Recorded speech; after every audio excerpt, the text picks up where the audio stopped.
G.K. Un viaje mágico a Egipto, por Nuria Pradas. Capítulo 1.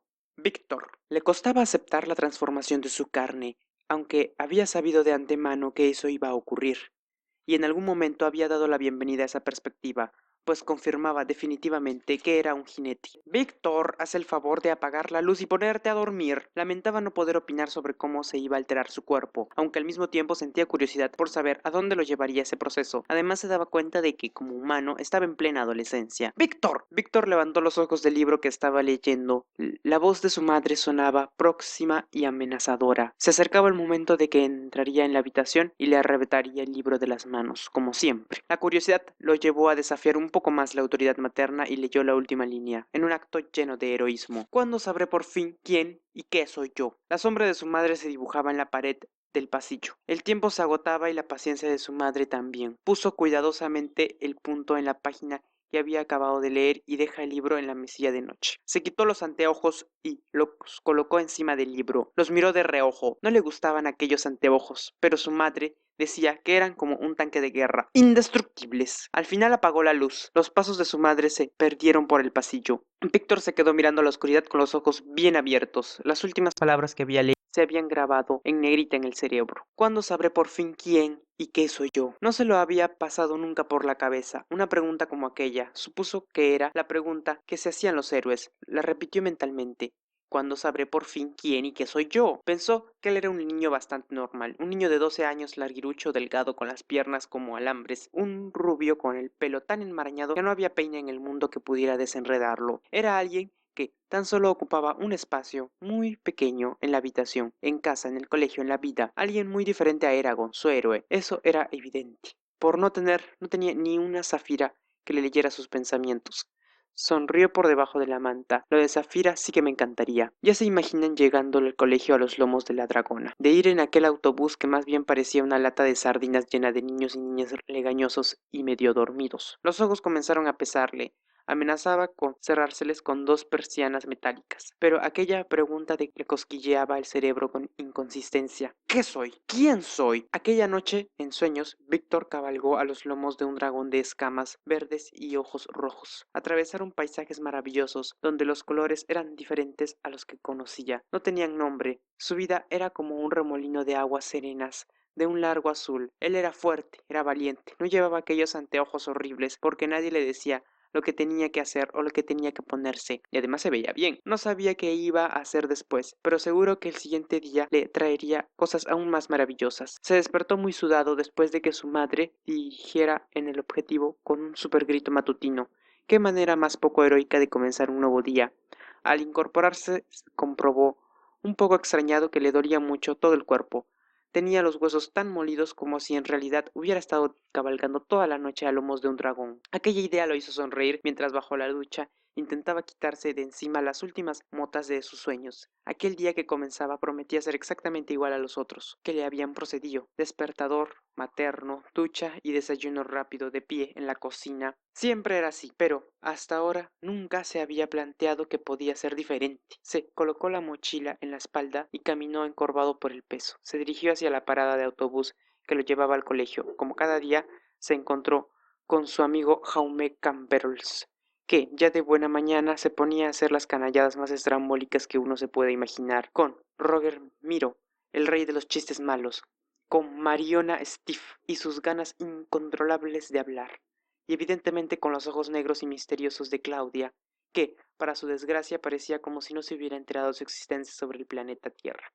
Y eso que se conocían desde pequeños, puesto que después de enviarle una docena de miradas llenas de intención, ella seguía siendo como si Víctor fuera invisible.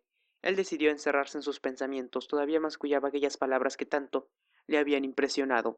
¿Cuándo sabré por fin quién y qué soy yo? Y es que desde que Víctor había leído esas palabras, una especie de vuelo de mariposas le hacía cosquillas en la barriga y no sabía por qué. A lo mejor son unas palabras mágicas, se preguntó.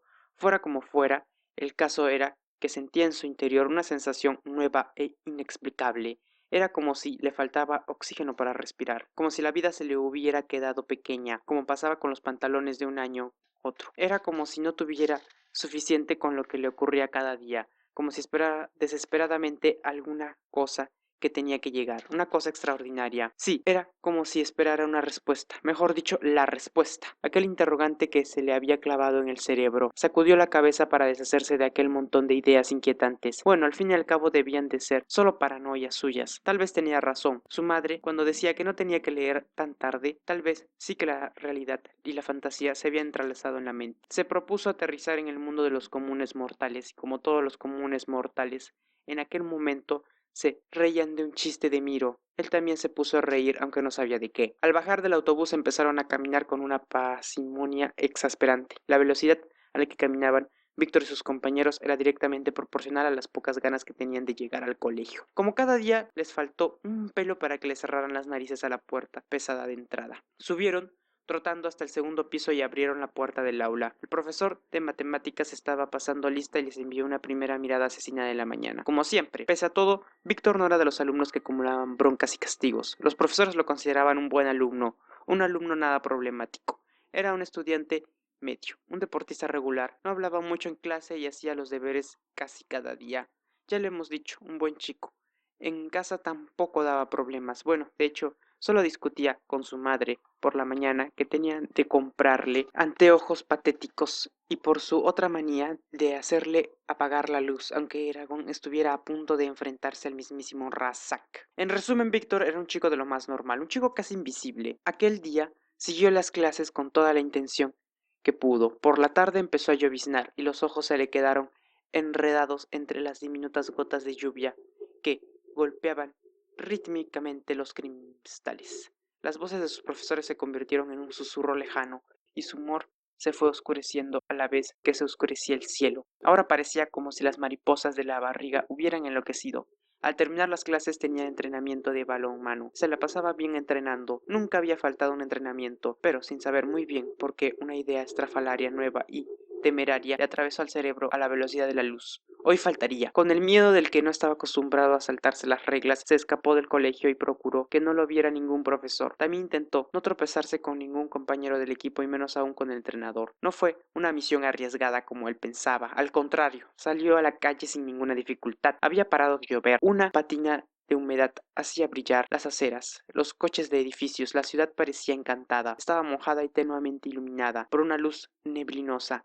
Pensó que el parque, que aquel donde había ido con su madre a jugar con la arena, sería un buen sitio para pasar el rato mientras duraba el entrenamiento. No podía volver a casa tan temprano. No había pensado en ninguna excusa convincente y su madre tenía una vocación innata de detective. Bien, casi se podía decir que tenía un máster detectivesco, porque siempre que acababa descubriendo lo que se proponía descubrir. Después de la lluvia, el parque estaba poco concurrido. Los árboles chorreaban gotas de agua, una luz gris y misteriosa lo envolvía todo. Reinaba el silencio. Parecía uno de los bosques enigmáticos de sus libros de dragones. Se sentó en un banco sin preocuparse de la humedad que le caleaba la ropa, pero enseguida empezó a tener frío. El cielo se iba oscureciendo y de hecho lo que deseaba más en aquel momento era irse a casa a merendar, pero había tomado una decisión y la iba a mantener. Había sido capaz de cambiar la rutina de cada día, de romper las normas. Para Víctor era como una especie de experimento. Unos gramos de novedad en la vida de cada día. No se echaría atrás. Bueno, de hecho, ya no podía echarse atrás. Una sombra negra lo invadió. ¡Qué tontería! Pensó. ¿Y qué aburrimiento? Siguió murmurando su cerebro. Agarró una rama y se puso a dibujar el contorno de Shafira, la dragona de Eragon, sobre la tierra arenosa y húmeda del parque. No era la primera vez que dibujaba a Zafira, aunque normalmente utilizaba aquel. Echaba de menos no tener a mano alguna cosa verde con la que representar la bella piel escamada de Zafira. Pensó que estaba alucinando por el hambre o por el miedo, porque de repente le pareció ver un resplandor verde en el suelo, dentro del perfil de dragón. Primero se asustó un poco, después, en cambio, usó la cabeza para encontrar una explicación. Seguramente aquello verde, fuera lo que fuera, debió de haberse quedado enterrado a poca profundidad y sus maniobras con la rama lo debieron de sacar a la superficie. Siguió dándole el objeto con la rama hasta que se quedó al descubierto. Brillaba mucho, a simple vista parecía un escarabajo, pero no era un escarabajo normal, sino una especie de joya muy bonita con un resplandor metálico y esmeralda. Se inclinó para ver mejor aquel objeto. El corazón y la curiosidad fueron más deprisa que la razón y la prudencia. Víctor estiró la mano hasta tocar el escarabajo brillante. Inmediatamente sintió como si un rayo lo estuviera atravesando la mano. Después, el mundo desapareció.